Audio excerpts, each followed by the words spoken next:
Hey guys, before we start today's video, I just wanted to say massive thank you to Bevan Walding. He made this sick freaking hat, TIG welded it, and yeah, it's literally just a gift he sent to me. So thanks, man. It's freaking sick. I don't know how long it took you to make, but it's even got like the squid in there. It's freaking cool, man. Thanks heaps. Yo, what's going on, guys? We are back in the squid shop, and today we are going to go through servicing the Sonvia. So, long story short, we're doing the next round of the SA drifting series, which is next weekend, and I need to do a full service on this car, which is basically changing all the oils and then doing a full spanner check over the whole car. I will be changing some suspension stuff, but not on today's video. That'll be probably tomorrow. We'll see. But this is it in a nutshell, everything that Sonny uses. It's a mixed bag of goodies, but I did have this left over, so I'm going to use that for the diff. My mate Dean, he uses this stuff. I did use this in my old gearbox, the sequential I used to own, but yeah, so this is left over. That'll fill the diff up, which will be good. This stuff has always been run in my G-Force. That's a lie. Always was on the first one, and then when I bought my second G-Force, or maybe it was the third one, I can't remember, but G-Force actually sent me their own oil. Now, I don't want to like criticize them or anything like that, but as soon as I put that stuff in, it pitted the gears. So I don't know if if it's too thin, you need to run a cooler or something like that. But it just didn't work, or it didn't break anything, but it just pitted the gears. And it's actually the gears that I ended up auctioning on eBay, which is still up, by the way. I think I've got like 2 days left.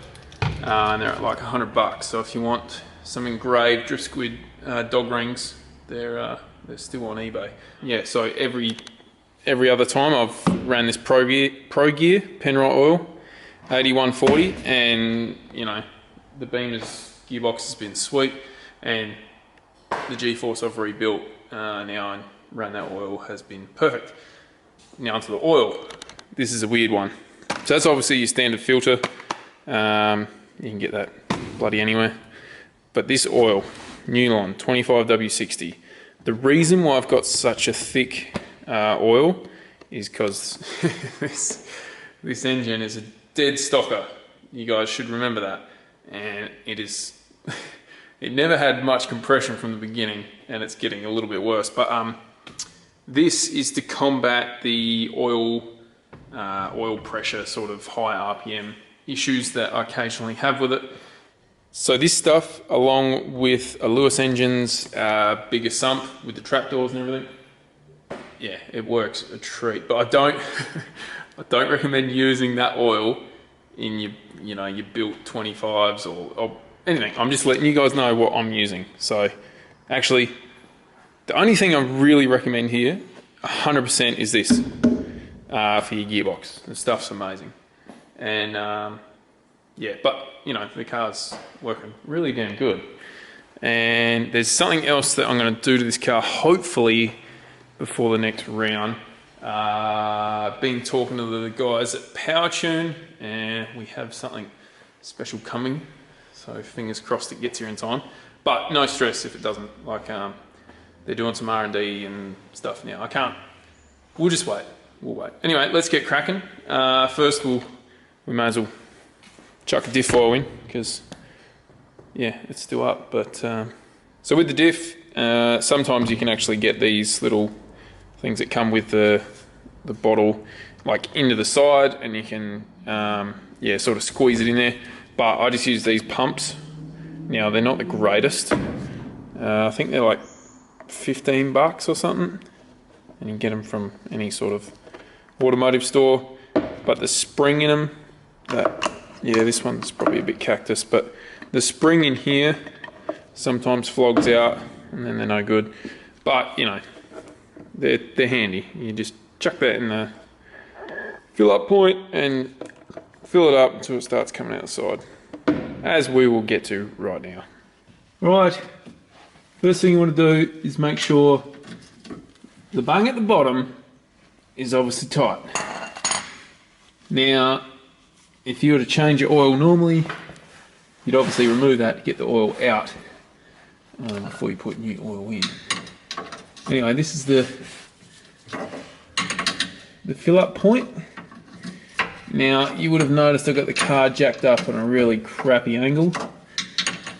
So I'm going to fill this up till it gets close to the level and leave it. And if the diff doesn't like it, it's going to pump it out the breather. And I've got a breather set up into the boot anyway, so I'd rather have a little bit too much oil than not enough. Some people are going to criticise me for that, but that's how I do it, so stuff ya. Yep, take that out and then grab your little pumper opera, chuck them to the side, and sit here for 10 days.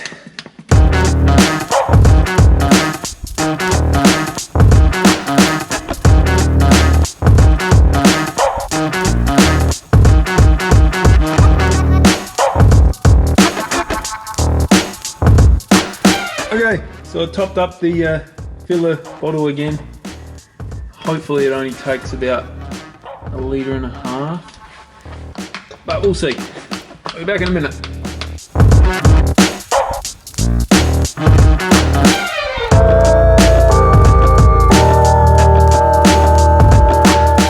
Alright, it's just started coming out. Make sure you catch the blue blood. And you bung him back up. Now, the reason that hole is so hard to get to, normally, is because I've got a big frickin' exhaust here. Yeah, I should have one of those cool side pipes like everyone else. Anyway, I don't, so deal with it, squid. Last thing you do, tighten her up. Not too tight, but tight enough. Done. Simple as that. So there you go with the diff. What do we got left? 1/2 litre. So yeah, pretty much 1.5 litres for a GDR diff. And that's the diff done. So now, let's go to the gearbox. So I just put the exhaust back on. I'm just going to level the car out now, because next up we got the gearbox and the engine to do. And they really do need to be level.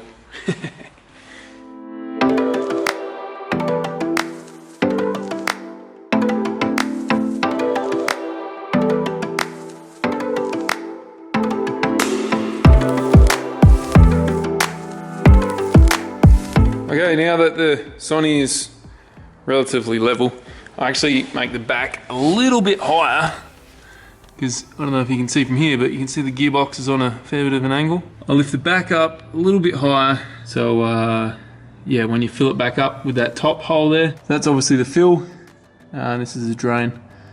So we'll take this out. I've obviously loosened it, guys, it's not always finger tight. And that looks freaking brand new. So I change oil every event, so it should look brand new. I just forgot last time I changed it. I probably changed it after the last event I did, but it only holds 900ml-ish, 900 to a litre. So for the sake of oil, the cost of it, you might as well just change it every time. So let that drain, do this back up. This has an O-ring on it, I don't know if you can see it too clear. Just double check that before you chuck it back in. Last thing you want is this thing leaking once you've filled it up with new oil. But yeah, that's it. Enjoy. Hoisted be real good right now, huh? So I'll just show you in a little bit better light. That's the bung. And as you can see, the O-ring's still pretty good, so I'll reuse that. It's got a magnetic thing on it, so just clean that off. There's a few little marks, like a few little bits of metal on it, but that's normal. It's I've seen a lot worse. And this is similar setup to the diff, so I just put this oil into one of these little pumpers, And I'm just going to top that up to a little bit over 1 litre, and that should fill it up, no worries. So with the whole G-Force only having about 1 litre of oil in it, the reason I change it every event is because, you know, it's cheapish oil, but also the fact that even in one event, like one weekend, your gear oil can get so freaking hot. It's just good to change it over for the sake of it. You know, there's only 900 mil in there. There's no cooler. There's nothing like that. But I do recommend change it every single event. So let's get into it. Also, while we're here, just want to let you know that these don't actually have to get done up too tight. As long as the O-ring is sealing them, yeah, they'll be all good to go. And they have holes in the actual bolts themselves. I don't know if you'll be able to see. You probably definitely won't, but there's holes all the way around to put lock wire through it. So you literally lock wire through the top to the bottom to stop them from getting loose. But I do them up firm enough and check them all the time. I've never had an issue with them coming loose, but I have had an issue with them being done up too tight. So there's a heads up for you. And then it's as simple as filling a backup.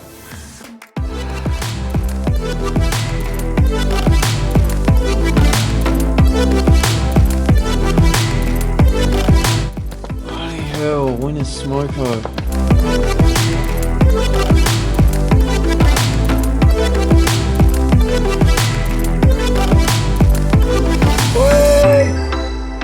We're done.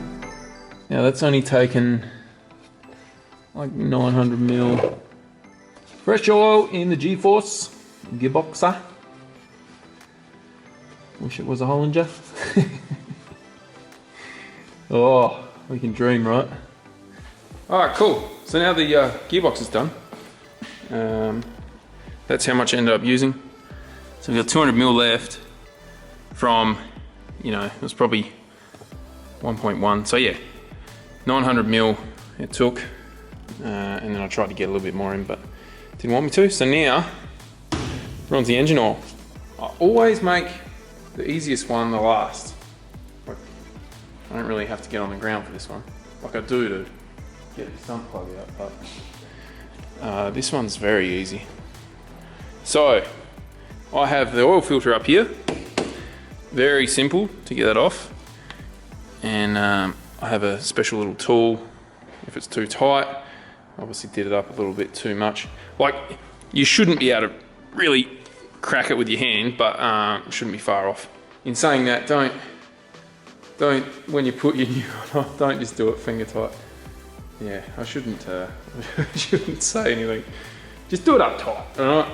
And then yeah. So what I'll do is drop the sump plug, and while it's draining, get this filter off. Now, this is a really crap setup, not gonna lie.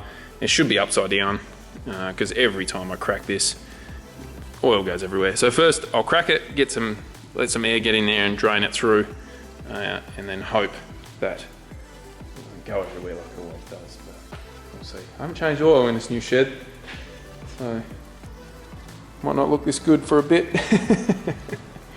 All right, let's do the last bit. I'm excited. My tripod's failing me. It's one of these stupid jobby ones with the wrap around tentacle looking arms. Anyway, I was going to show you the majesticness of the oil coming out the sump, but you're gonna have to miss this one. Sorry guys. Okay, the bung that comes out of the sump, as you can see here, has a copper washer. So just make sure that's still okay. You should replace it every time. I've got a couple here, so I might just swap it over, but yeah, as long as it can still be crushed a little bit, it'll seal.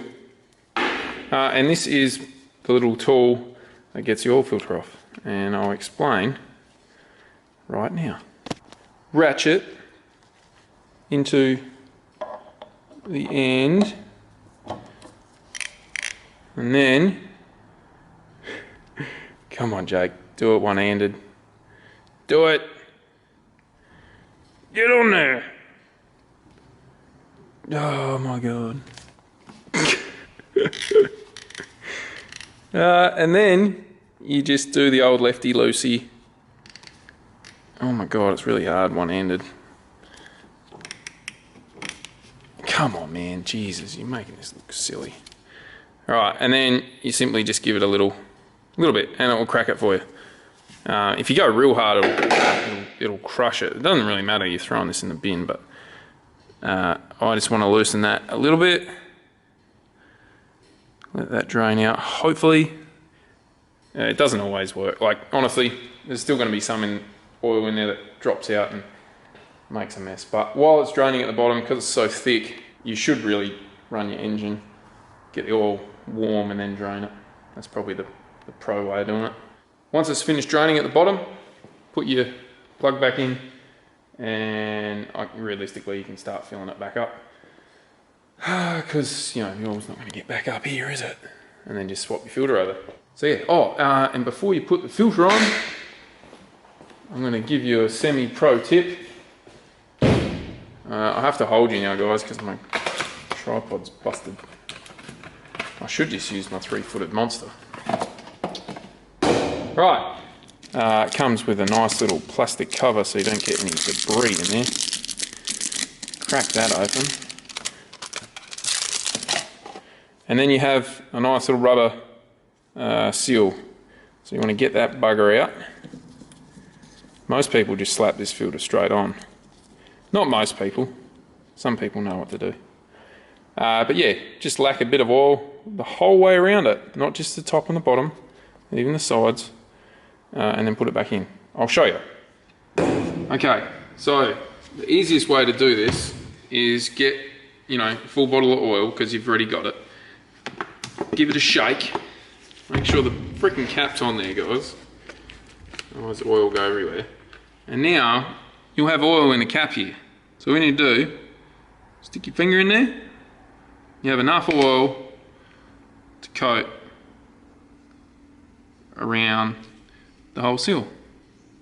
So that's all you do. You just run all the way around, and now it's got oil all over it. Perfect. And then you just bop it. Normally I do this without gloves, but yeah, I have to wear gloves now. That's another story. I've had too much oil on my hands over all these years.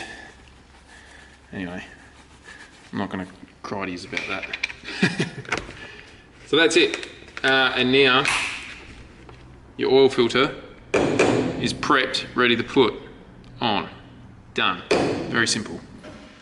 Okay, we're going to hope that it's drained enough. I'll chuck a rag underneath it just in case. Oh, here we go. Otherwise, if you're super quick, oh, we might be in luck here. I spoke too soon.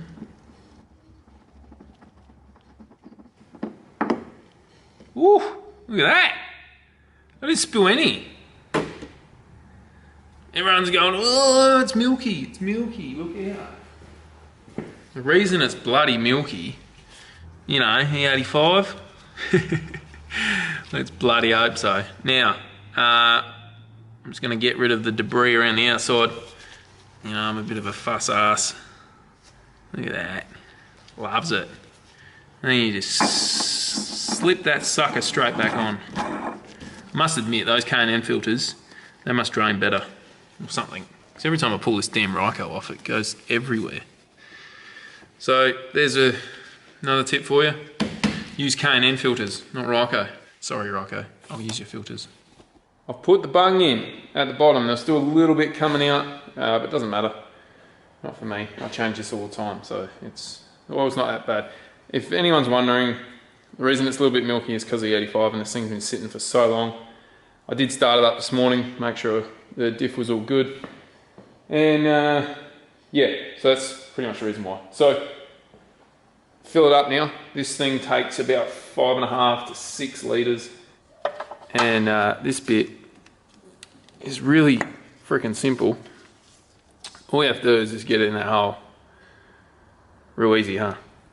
So this is an old bottle. It's got like 3.5 litres in it. Now, you won't be able to see this, but start with when you're using, every time I put this camera in a spot, it's so hard to, I can't touch it and then move it because then I've got to reset it all up. Anyway, make sure you start pouring this way, all right?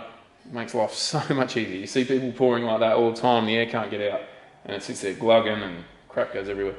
This is how you pour like a professional. I really hope I do this right now. Come on, stay there. All right, here we go. No pressure, squid. Hurry up. Oh, he's got it. Off to a flying start. I'll get too confident now. Whoa! And then obviously as you get to the lower part of the bottle, you can start twisting it around so it's at the bottom. Oh, I really hope that makes sense. But you should be able to tell why I'm freaking holding it. Because obviously air can get in there now, there's not much oil in there. And then you just let it sit there. Depends how much you really care about a few mil. You can sit here for a couple of days just letting that dribble in. But I don't know about you guys, but you're probably keen to see the end of this video. So I'll go get the other drum, or the other container. You know what I mean. Now, freshy. You can't see it, but yeah, fresh bottle. All right, hasn't been cracked. Now the pressure's on. It was easy before because it's only half full of oil. All right, here we go. 2.5, maybe 3 litres are going to go in. Whoa! Geez, I almost stuffed that up. Oop. All right, we're going to leave it there.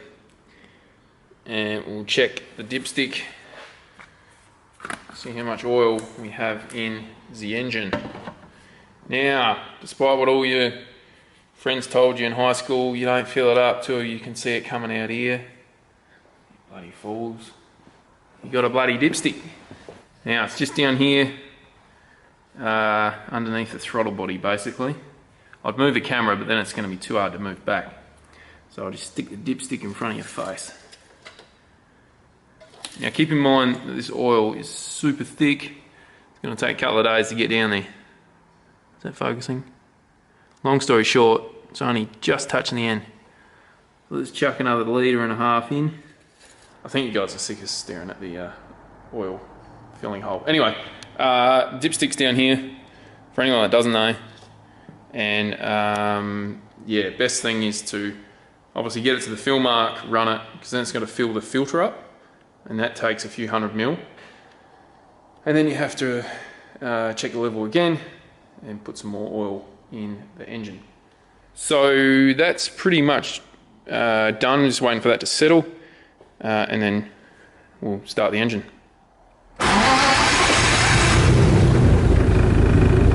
Come on. The oil pressure is good.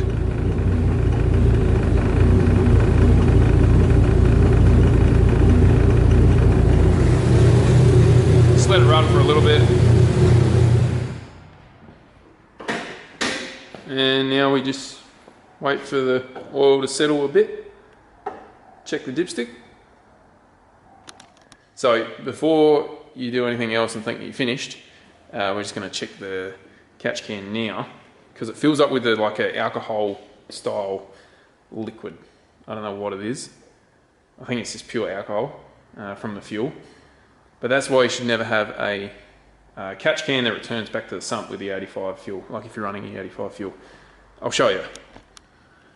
Okay, let's try that again. Sorry guys, camera's having a fit. Anyway, I did start loosening that and then the camera decided to turn off. But see that? It's just a clear liquid. So this is what your catch can fills up with. So that'll be at the bottom, and then you'll have oil on top of that. See, now there's a little bit of oil coming out. Not much, but... So anyway, that to me means she's a healthy donk. So there you go guys, complete oil change of everything on the Sonny. The only thing I didn't do, and never ever really do, is the power steering. That's because I don't use normal power steering. I'm not going to tell you what I use because it's not really ideal, but it just works because I don't run a cooler. So I don't know what's going on with this camera, but it keeps turning off. So I don't know what I got up to there, but long story short, I was just saying how I'm finished doing that service. And then obviously just make sure you've got water in here. Yeah, that could do with a tiny little top up. I was going to do a comp test just for the sake of it, just to get an update, but I'm pretty sure we're still real low down the front and then semi-good on number 6. But we'll just turn the wick up a bit. Turn the boost like that, meaning. Tomorrow we're going to go over spanner checking it, and I'm going to dick around with the suspension a little bit because I really want to change this. We have the new P-knuckles in there, and my shocks are MCA silver, and they're actually designed for a drop knuckle. So they're not really designed to run a standard knuckle. So it's, yeah, it hasn't been driving very good the way it is. Like it's good, but as soon as you have a bit of travel, all the toe goes all weird and wonky. So either I'll change the coilovers, or sorry Phil, but we might have to take the P-knuckles out and give it a test. So we'll see. But that's all coming tomorrow. So there you go. Engine oil, filter, gearbox oil, diff oil, and yeah. I don't know the cost of all this. I should probably just be like cha-ching, cha-ching, cha-ching, so you guys know. There you go. Hope you enjoyed it, and we'll be back tomorrow. See you guys.